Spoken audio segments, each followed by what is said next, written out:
अमर बलिदानी वीरांगना रानी लक्ष्मीबाई भारतीय वसुंधरा को गौरवान्वित करने वाली रानी लक्ष्मीबाई का जन्म मणिकर्णिका के रूप में काशी नगरी के 80 घाट क्षेत्र में हुआ था। अश्वारोहण एवं अस्त्र शस्त्र संधान में निपुण महारानी लक्ष्मीबाई ने अंग्रेज ईसाइयों के विरुद्ध स्वाधीनता का आह्वान किया एवं स्वतंत्रता के प्रथम समर का नेतृत्व किया। अंग्रेजी ईसाई सेना रानी लक्ष्मीबाई के युद्ध कौशल एवं उनकी किलेबंदी की रणनीति देखकर आश्चर्यचकित हो उठे थे। स्वतंत्रता संग्राम के समय युद्ध भूमि पर साक्षात रणचंडी का रूप धारण कर लक्ष्मीबाई ने अंतिम श्वास तक संघर्ष किया। अंततः 18 जून आज ही के दिन 1858 को बाबा गंगादास की कुटिया में इनका प्राणांत हुआ। स्वाधीनता के प्रथम समर की बलिदानी वीरांगना रानी लक्ष्मीबाई के बलिदान दिवस पर उन्हें कोटि कोटि नमन। रानी लक्ष्मीबाई अंग्रेजों से ही नहीं, देश गद्दारों से भी वीरता से लड़ी। झांसी की रानी लक्ष्मीबाई अंग्रेजों के सामने कभी नहीं झुकने वाली। झांसी की रानी लक्ष्मीबाई को अपने ही देश के दुश्मनों से भी लड़ना पड़ा। ब्रिटिश हुकूमत के चाटुकार तत्कालिक राजाओं ने भी रानी लक्ष्मीबाई को हर हाल में झुकाने की कोशिशें की, लेकिन वे कभी नहीं झुकी। झांसी की रानी के बलिदान दिवस पर आप भी जाने ऐसा ही एक वीर रस जो बड़ा रोचक किस्सा है।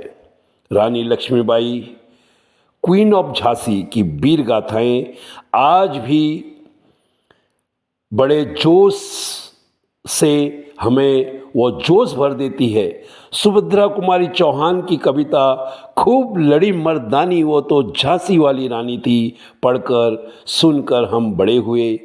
आज़ादी के वीर रस प्रधान झांसी की रानी के कई किस्से हैं और अंग्रेज़ों के साथ ही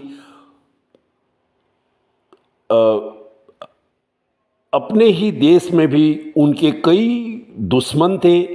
अंग्रेजी हुकूमत के चाटुकारों ने रानी लक्ष्मीबाई के पीछे लगे रहे, लेकिन अंग्रेज़ों के साथ ही देश के दुश्मनों से भी वीरता से लड़ती रही।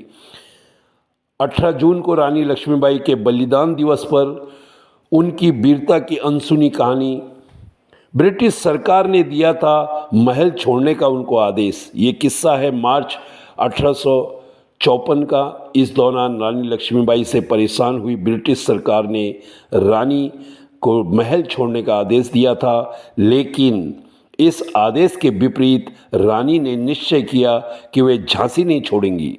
उन्होंने संकल्प भी लिया कि वे हर हाल में झांसी को आज़ाद कराकर ही रहेगी।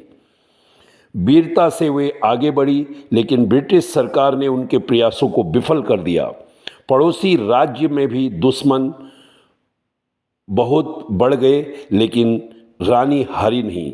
झांसी की रानी लक्ष्मीबाई अपने पड़ोसी राज्यों की दुश्मनों से भी उन्होंने लोहा लिया। पड़ोसी राज्यों की दुश्मनी से भी दो चार हो गई थी, लेकिन वीरता और साहस के साथ वे इससे निपटती रही। उस समय झांसी के पड़ोसी राज्य थे आज जो मध्य प्रदेश के दतिया और ओरछा। 1857 में इन दोनों ही पड़ोसी राज्यों ने झांसी पर हमला बोल दिया था, लेकिन रानी लक्ष्मीबाई ने अपनी सेना के साथ अकेले ही उनका सामना किया और उन्हें घुटने टेकने से मजबूर कर दिया। अंग्रेजों के हमले के बाद रानी को छोड़ना पड़ा महल।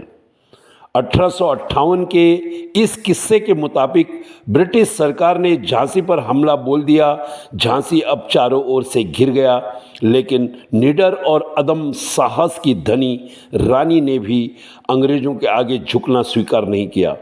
पुरुष की पोशाक पहनी और अपने पुत्र को पीठ पर बांधकर अंग्रेजी हुकूमत के खिलाफ जंग के मैदान में उतर गई।